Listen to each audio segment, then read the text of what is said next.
পাইপটাতে তো অনেক চার্জ হয়। আমি এটাকে একটু ভালো করে চার্জ করে নিই। এই দেখো, এই যে এটা একটু ভালো করে চার্জ করে নিলাম। এইবার দেখো এর কাছে নিয়ে আসলে কি হয়। এই যে দেখতে পাচ্ছ কি হচ্ছে? আরে একদম হঠাৎ করে কিন্তু সরে গেল, তাই না? এরা সরে সরে যাচ্ছে এরকম করে। আবার চার্জ করি, দেখো আমি আবার এটা কাছে নিয়ে আসবো। নিয়ে আসলে ওর ভিতরে যে অ্যালুমিনিয়ামের প্লেট দুইটা, এই দুটো নড়াচড়া করবে। এই দেখো, এই যে নড়াচড়া করে, দেখতে পেয়েছো?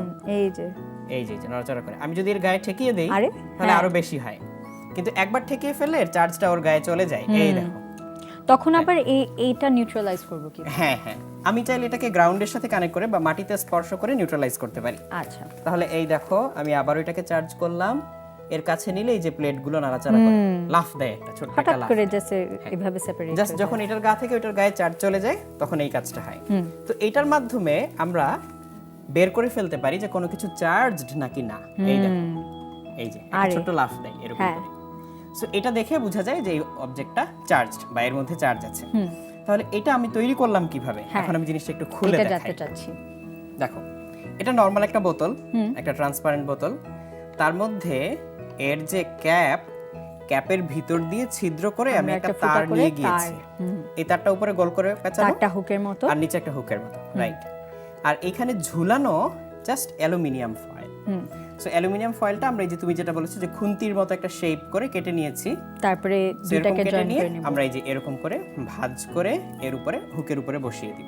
তাহলে এই দেখো আমি হুক থেকে এটা খুলে নিচ্ছি। এই যে আমি এটা হুক থেকে খুলে নিচ্ছি। এটাকে চাইলে আমি এর উপরে বসিয়ে দিতে পারতাম, জাস্ট একটু কেটে নিতে হবে। এটাই হচ্ছে আমাদের ইলেকট্রোস্কোপ বা তড়িৎ বীক্ষণ যন্ত্র। তাহলে এইটা আমরা বোতলের ভিতরে আটকে দিব।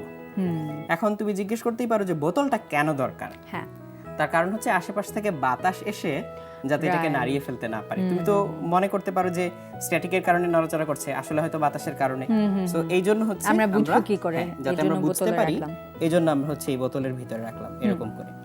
তো আমি এটাকে চার্জ করলে এরকম করে এটা ছোট্ট একটা লাফ দেয় বা একটু নড়াচড়া করে। তাহলে আবার খেয়াল করো, কাছে আনলেই কি হয়। ভাই আমরা ওয়্যারটা কি যে কোনো ম্যাটেরিয়ালের ইউজ করতে পারি? যে কোনো কন্ডাক্টিভ ওয়্যার হলেই চলবে। তুমি অ্যালুমিনিয়ামের ওয়্যার ইউজ করতে পারো, তুমি কপারের ওয়্যার ইউজ করতে পারো, যে কোনো ওয়্যার ইউজ করলেই চলবে। আচ্ছা, তো এর মাধ্যমে আমরা এই তড়িতের উপস্থিতি বা স্ট্যাটিক ইলেকট্রিসিটি এর মধ্যে আছে কি নেই সেটা বুঝতে পারি। খুবই ইন্টারেস্টিং। এর পাশাপাশি আমরা একটা মজার এক্সপেরিমেন্ট করতে পারি এই পাইপটা দিয়ে। আচ্ছা, ওকে। এটা করার জন্য আমাদের এরকম একটা চার্জড পাইপ লাগবে। এই যে এরকম একটা চার্জড পাইপ। আমি এটাকে একটু এখানে রাখলাম, পরে দরকার হলে আবার চার্জ করে নিব, বা আমি চার্জ করে তোমার হাতে দেই। ওকে, তুমি এটা এক হাত দিয়ে ধরে রাখো। ওকে। এইবার আমি পাতলা কিছু পলিথিন কেটে নিয়েছি, খুবই পাতলা কিছু পলিথিন। এগুলো এতই পাতলা, খুব হালকা, এটাকে আমি হাত দিয়ে ঘষলেই এর মধ্যে হচ্ছে স্থির তড়িৎ তৈরি হয়ে যায়। আচ্ছা, খুবই পাতলা পাতলা। এইবার আমার হাতে এই পাইপটা দাও। ওকে, দেখো কি হয়। রেডি? রেডি। এই দেখো, সরে যাও। এই দেখো, এই দেখো। আরে হ্যাঁ, এটা তো কোন দিকে যাবে এটাও ডিরেক্ট করতে হ্যাঁ, পারবো। আমি এই পাইপটা দিয়ে এটাকে বিকর্ষণ করে ভাসিয়ে রেখেছি। পাইপ আর পলিথিনে সেম চার্জ। তাহলে সেম যেটা আমরা বেলুনে দেখেছিলাম, রাইট? তাহলে এই পলিথিনটা অনেক হালকা, এইজন্য পৃথিবী ওকে নিচের দিকে যতটুকু টানে আমরা এখানে চার্জ দিয়ে ওকে বিকর্ষণ করে দিচ্ছি। আরে তুমি এটা দিয়ে অনেক মজার খেলা খেলতে পারবে, যে কে কতক্ষণ ভাসিয়ে রাখতে পারে, কে কতক্ষণ প্রিসাইজলি একটা জায়গায় ওকে আটকে রাখতে পারে। যেমন নড়াচড়া করছে এটা, যদি বাতাস থাকে তাহলে অবশ্যই একদিকে চলে যাওয়ার চেষ্টা করবে। আবার এটা নিয়ে যদি কেউ টিপস মানে ট্রিক্সও করতে চায় তাহলে তো অনেক জোস। তুমি চাইলে হচ্ছে ছোট বাচ্চাদের ম্যাজিক দেখাতে পারো, যে এরকম করে তুমি এটাকে লেভিটেট করবে বা শূন্যে ভাসিয়ে রাখবে এরকম। তো যতক্ষণ পর্যন্ত এর গায়ে চার্জটা থাকবে ততক্ষণ পর্যন্ত তুমি এটাকে ভাসিয়ে রাখতে পারবে। আচ্ছা, দেখো আমি অনেকক্ষণ ধরে এটাকে ভাসিয়ে রেখেছি কিন্তু পড়ে যাচ্ছে, কিছুই হচ্ছে না। হ্যাঁ, বাট যদি বাতাসে জলীয় বাষ্প থাকে তাহলে আস্তে আস্তে এর গা থেকে চার্জগুলো জলীয় বাষ্পের গায়ে চলে যাবে। তোমার গায়ে এসে লেগে যাচ্ছে, তার কারণ হচ্ছে ওর গায়ে তো চার্জ, তাই তোমাকে অ্যাট্রাক্ট করে গায়ে লেগে যাচ্ছে। এই এক্সপেরিমেন্টটা কেমন লাগলো?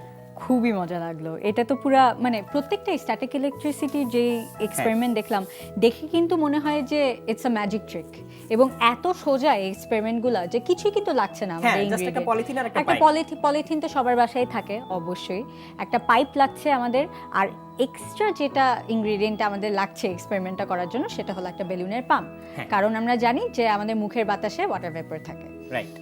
এটা তো খুবই মজা লাগছে আমার, আমি এটা করে সারাদিন আমার মানে ঘন্টার পর ঘন্টা জাস্ট পার হয়ে যাবে।